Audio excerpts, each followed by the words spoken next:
Today we will be discussing about an interval what we call as a PR interval. PR interval is one of an important interval in terms of when a patient presents with a bradyarrhythmia and especially AV blocks, then we have to see the PR interval and the relation of P and the R waves. So today we will be discussing what a normal PR interval look like and its pathologies. So first of all, we have to know what a PR interval is. So it is marked by the starting of the upslope of the P wave. So the arrow is showing that.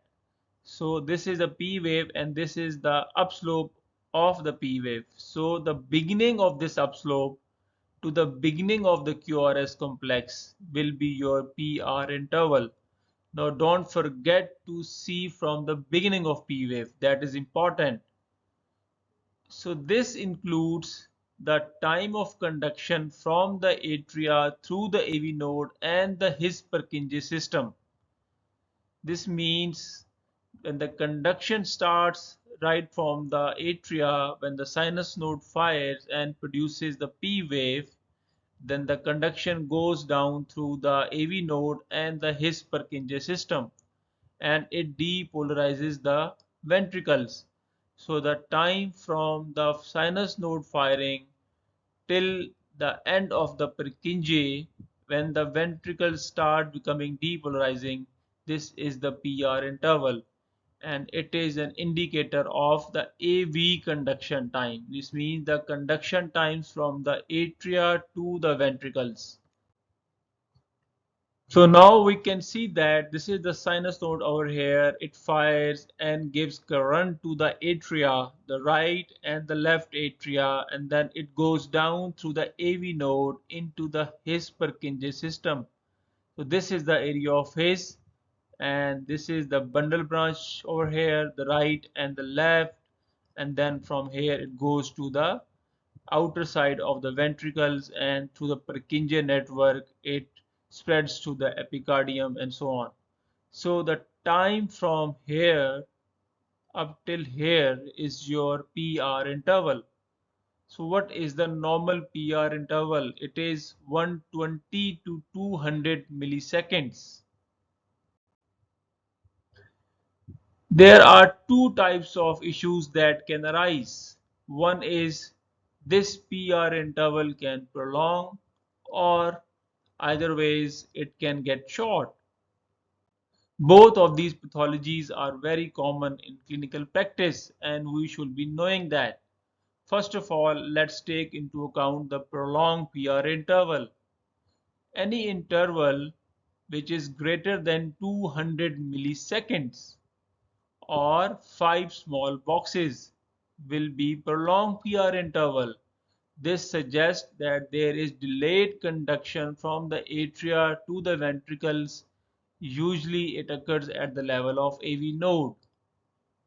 It may occur in isolation or with other blocks like the bundle branch block.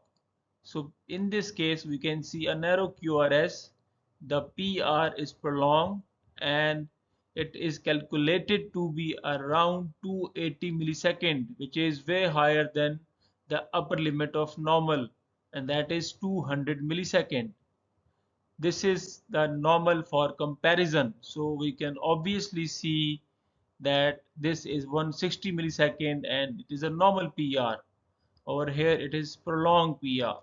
Okay, and prolonged PR in isolation will be called a first degree AV block.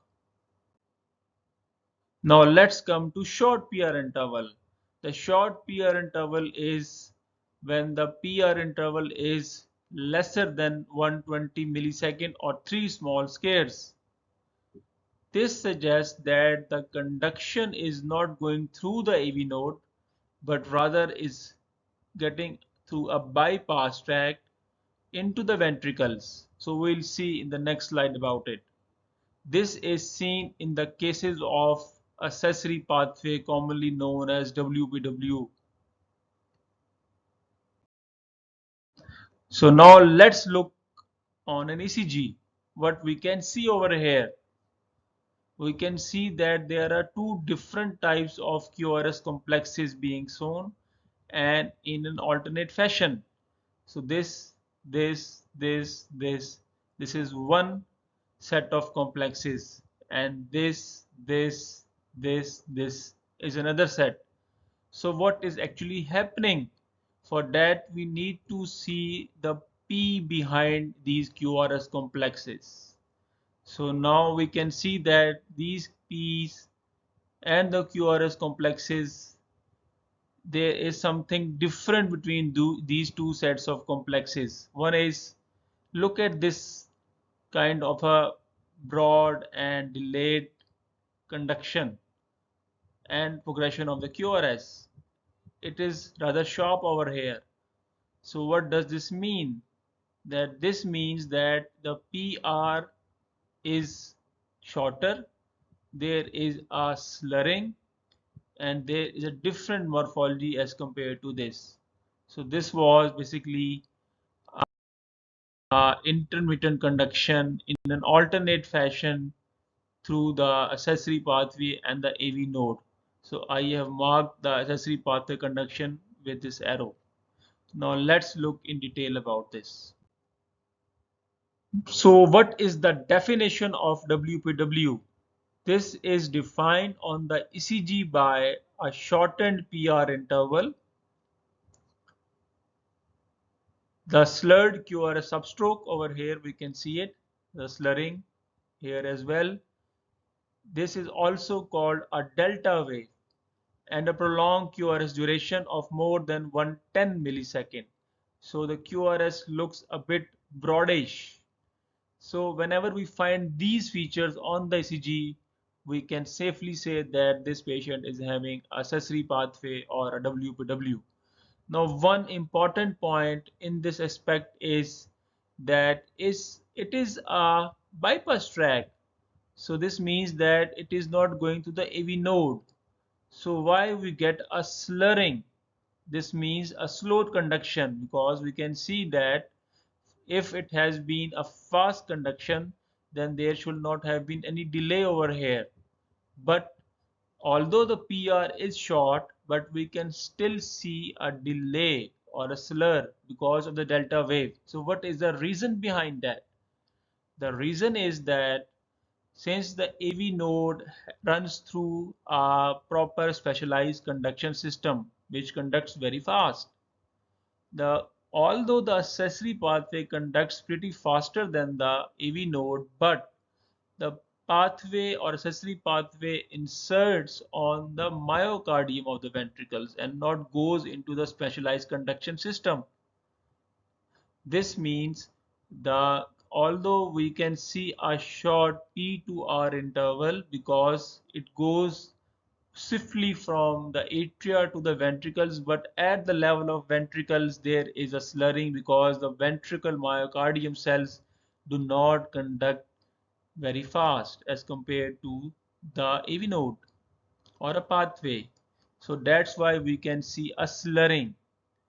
So the ECG which we see, in which there is a delta wave and there is a slurring and a short PR interval, this doesn't mean that the conduction is not going through the AV node. It is basically a combination of a conduction through the AV node and the accessory pathway, but since the conduction is going more through the pathway, so that's why we can see these changes. And when the conduction is majority going through the AV node, although the accessory pathway can be present, but we do not see this delta wave and a slurring in such patients.